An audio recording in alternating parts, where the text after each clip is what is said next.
Hey everyone, Scott here to discuss Final Destination 5, starring Nicholas D'Augusto, Emma Bell, Arlen Escarpeta, Courtney B. Vance, and Tony Todd, and directed by Stephen Quayle. Now, before I get into this review, I gotta I gotta apologize in advance because I've been gone for about a week, maybe a week and a half, and people were wondering. Well, not really, but anyways, let's just get to this movie. Remember going to theaters for this in 3D, but is it as good as I remembered? Well, let's find out. We get through the opening credits, and Sam, played by Nicholas D'Augusto, is serving breakfast at his job, and his girlfriend Molly, played by Emma Bell, comes to tell him they're breaking up, and we meet everyone, including Dennis, who's played by David Koechner, who comes off like a pretentious ass. Nathan, played by Arlen Escarpeta, whose boss harasses him, and they go on a bus to some trip, and all the characters are unlikable and douchey right out the bat, as I can't connect with any of them whatsoever. And honestly, I don't really care whether they live or die at this point. For a movie about death, I just don't care. They go through a bridge with construction as the bridge collapses, and Candace is the first person dead, and some pervert on the bus with the office named Isaac comes off second, and a mean bitch Olivia comes third, Nathan comes fourth, douchey Dennis comes fifth, and Peter comes sixth, and Sam is dead last on the death list as he sees it on his eye, and Sam freaks out and begs Molly to come with her, and the characters I've named get off the bus while everyone else died, which was what the series is about, but I just don't care anymore. Sam and the survivors gets interrogated by Agent Block, played by Courtney B. Vance, and the cops let them out of the station, and the only one who wasn't dead by Sam's vision is Molly, while everyone is supposed to be dead. So there's 8 survivors, and the 8 survivors go to the funeral while Dennis speaks about them. And after the funeral, they're encountered by Bloodworth, returned by Tony Todd. Welcome back to the show. As he tells them death doesn't like to be cheated and tells them to be careful, which is the saddest first 30 minutes I've seen in a Final Destination film. Sam goes to Molly's place after work one evening, and she's making tea, and the lights go flickering, which is completely convenient as Death is going after them as he talks about the breakup and why Molly can't date Sam anymore so he can go to Paris, and the setup I just didn't care for anymore. Candace goes out practicing gymnastics before the championship, and the air conditioning is broken, and as the air goes on, Candace practices and water falls near the plug from the air conditioning, and a nail falls down, and she steps around it. And I thought, just step on the nail for Christ's sakes. Then she goes to the bar where the bars are loose and eventually screws off, while some girl does eventually step on the nail, and Candace jumps off and from the white powder and gets killed by a splattering herself and breaking off a bone in her leg, which has got to fucking hurt, by the way, and the cheapest death in this whole movie in the series. Sam and Molly return to work as Molly is depressed after Olivia sees Peter at work and talks shit about Candace after her death. And this character drove me absolutely fucking crazy. And the share alcoholic beverages with Nathan coming in as his boss Roy is driving him crazy as this entire movie. Isaac goes to a massage palace to get his bones broken, which was kind of amusing. Meanwhile, the office drinking continues, and I'm thinking, isn't Dennis around to catch the motherfuckers drinking on the job?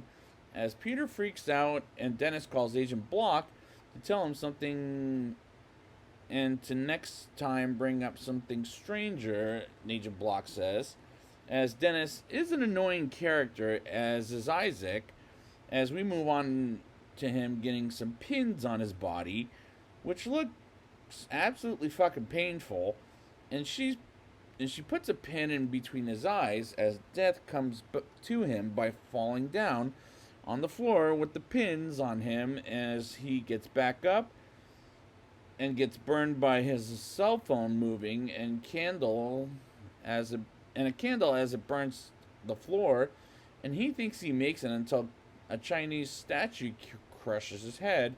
Like all the deaths in this movie, this one I saw coming as it was predictable. Sam wants to get back together with Molly as they learn Isaac is dead and Bloodworth is there around the corner. And Sam, Molly, Nathan, and Peter talk with Bloodworth as he talks about the rules of death. And as he's the only best thing about the movie, and that unfortunately ain't enough. Peter is pissed. Sam saves Molly in his premonition, and the acting in that scene was fucking terrible. We move on to Olivia getting eye surgery as she's scared about it and holds on to a teddy bear from the doctor's office. And the scene gave me a phobia meltdown as the death and the eyeballs freaked me out in general.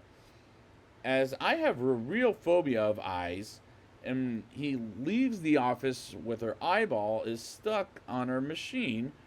And what kind of doctor leaves their patient with their eye open the entire time, as it could fucking hurt, and the laser on her eyeball falls down to her death from the doctor's office?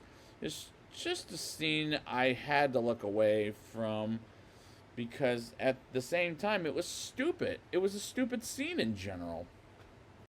Agent Block visits after Sam and Molly barge in the doctor's office and knows they weren't killing them, but they're turning on the death list. And I'm starting to check out of this movie at this point, as this is the worst in the Final Destination series. And thank God Hollywood are not making any more of these, because it only worked the first time. Nathan calls his worker Roy, and Roy gets the death, but Nathan doesn't want, while Peter visits Dennis and talks about how they're being laid off, and death is coming for after everyone that survived the first attempt. And Dennis calls Agent Block, and they hear about Roy's death, and Dennis gets a wrench death. And his death was so poorly executed, it's not funny. Sam and Molly argue about Sam going to work as he's surrounded by death in the kitchen, and he puts meat in the smoother and almost gets cut in the hand, and he finishes his shift and thinks about accepting a chef position in France.